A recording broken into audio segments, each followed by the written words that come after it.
Yo, what's going on, fellas? Welcome back to the channel. In today's video, we're breaking down the difference between how athletes and bodybuilders train. This is something a lot of guys get wrong. And if you're trying to build a strong, functional body, understanding the difference actually matters a lot. So let's get into it.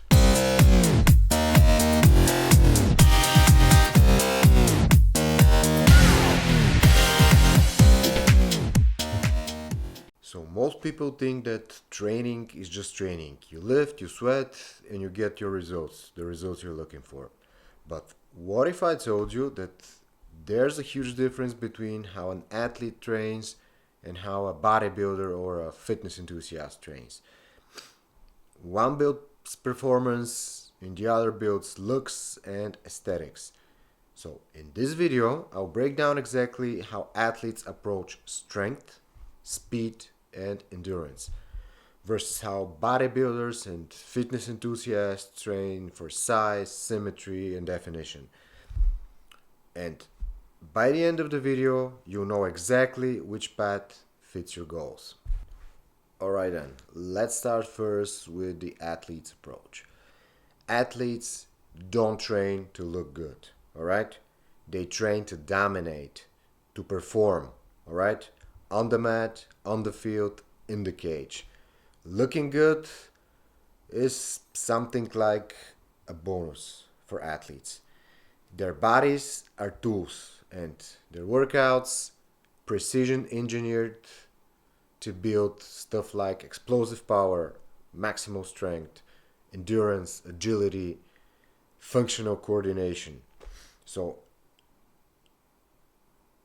here's exactly what this looks like in real life, and here's exactly what athletes do to build all those qualities I just mentioned.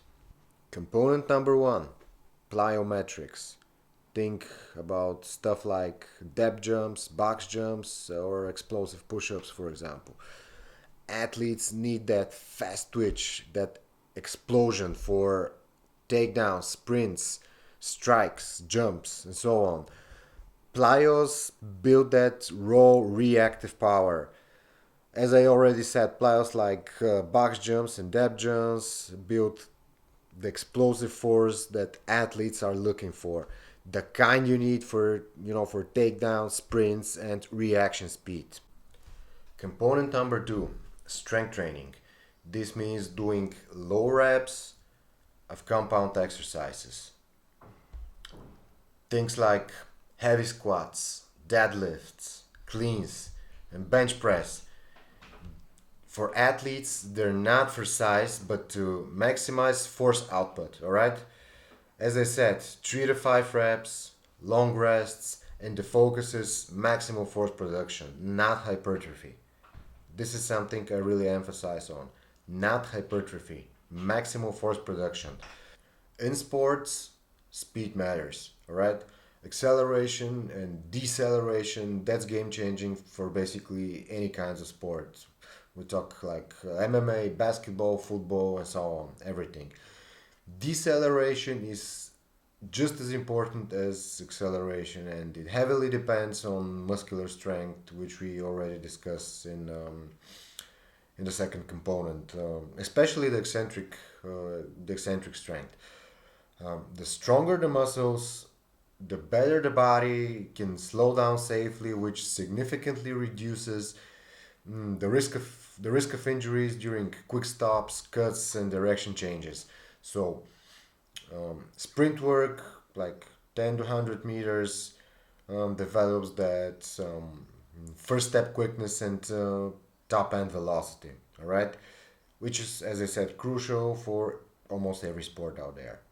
So, component number four, endurance circuits and intervals.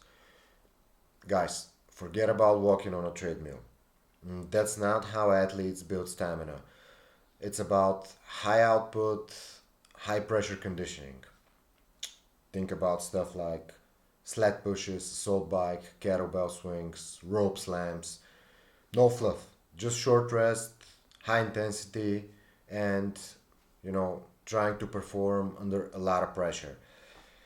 So the goal basically is to push your lactic threshold, improve oxygen efficiency, and perform when you're exhausted. Because this is what matters the most in sports, to perform when you're exhausted. It's what sports demands after all. Component number five, long distance running, because aerobic base matters. That's why many athletes still run long distances. We're talking about 5 to 10 kilometers, 30 to 60 minutes at a steady conversational pace. All right, it boosts recovery, strengthens the heart, and builds long term endurance. All right, it's not all sprints. This is what keeps the engine running. Component six: mobility and injury prevention. Injury prevention is the priority. All right, athletes train to stay in the game, not outside of the game. That's why the routines include things like dynamic warm-ups, mobility flows, and corrective exercises. It's all about protecting joints, maintaining full range of motion, and keeping the body durable under pressure. Component number seven, I'm pretty sure this is something you don't expect, but it's also part of the schedule of an athlete, and this is selective bodybuilding work. Things like machine isolation for stability. So yes, athletes use machines and isolation strategically. It's not the as I said, it's you probably already know it's not like the main part of the training routine, but it is part of the routine. And as I said, it is used strategically. Uh, Athletes target weak links, stuff like hamstrings, rotator cuffs, calves, rear delts.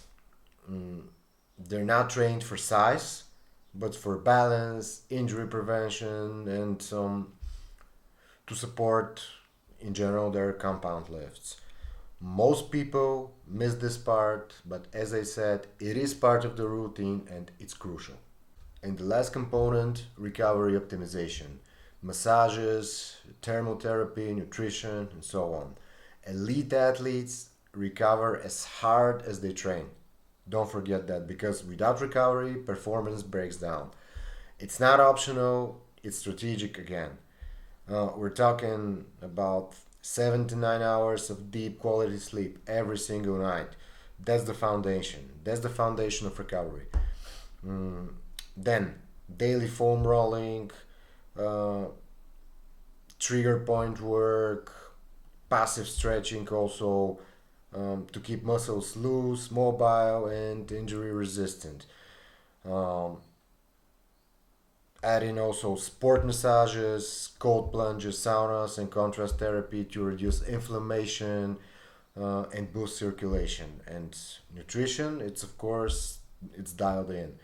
Not just macros, but micronutrients, hydration, and nutrient timing, which is also crucial. Recovery isn't just rest. I mean, yes, rest is important, but recovery in general isn't just rest. It's work. It's part of the training routine, and pros treat it like part of the job. So at core, athletes, as I already said, train for performance. All right. Every session has a goal: move faster, hit harder, last strong, longer, recover better. Now let's switch gears from performance to aesthetics.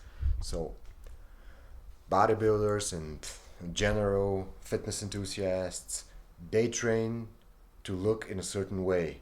We talk about symmetry and proportion. They don't train to perform. They don't train to perform under a certain stress.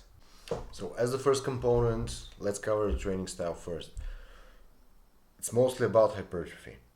Moderate weights, 8 to 15 reps, high volume, and lots of isolation exercises.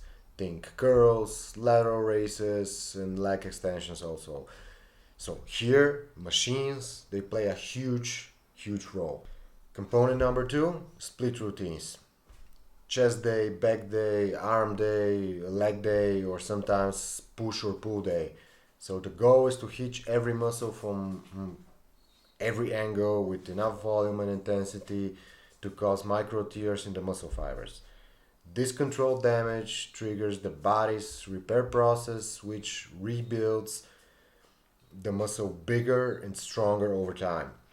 It's a focused approach, mm, designed purely for muscle growth, all right, and shaping rather than overall performance. This is the main focus. Component number three of how bodybuilders train is usually low intensity, steady state cardio. Treadmill walks, light cycling, just enough to burn fat without sacrificing muscle. So, component number four, the pump. All right, that pump is the goal. It's when your muscles feel full, tight, and swollen from increased blood flow in them actually. It's not just for the mirror. That pump signals metabolic stress, which can contribute to muscle growth. This is, I believe, something that you should understand. Supersets, drop sets, and high rep burnouts are all tools to maximize that blood flow, mm, giving the dense, rounded look that after that bodybuilders chase. So, the last component is nutrition and supplementation. Meals are carefully timed to fuel workouts and optimize muscle growth. Protein intake is high to support repair and building muscle tissues. Supplements like creatine, um, they boost strength and power. Pre-workouts, for example, um, they enhance the focus of the bodybuilder and his energy during training. And yes, bodybuilders also sometimes use performance enhancers um, to push muscle growth even further. So every part of the nutrition plan is dialed in to maximize size, recovery, and the ability to train hard day after day. So to summarize, bodybuilders build a physique to be judged visually. All right, visually. It means size, symmetry, and definition, not necessarily function and performance. Personally, I like both approaches, but right now I follow the athlete's path because it complements and supports my sports activities better. I do combat sports, Brazilian Jiu Jitsu, MMA, Muay Thai, and boxing, so the athlete's way of approaching the gym does a much better job to complement my current sports focus. So, look, guys, training needs to be tailored. Uh, there's no single formula, perfect formula for everyone, all right? But when you understand why you train, whether performance or aesthetics, you will stop wasting your time in the gym. Mark my words. Train smart and train like a man with a mission. So, if you want more real world fitness advice, especially for men who train to fight, live, and lead, then hit subscribe button, guys, and drop a comment. Are you training like an athlete or like a bodybuilder, and why? Gonna wrap it up here, and I'll talk to you in the next video. Don't forget to man up and move up.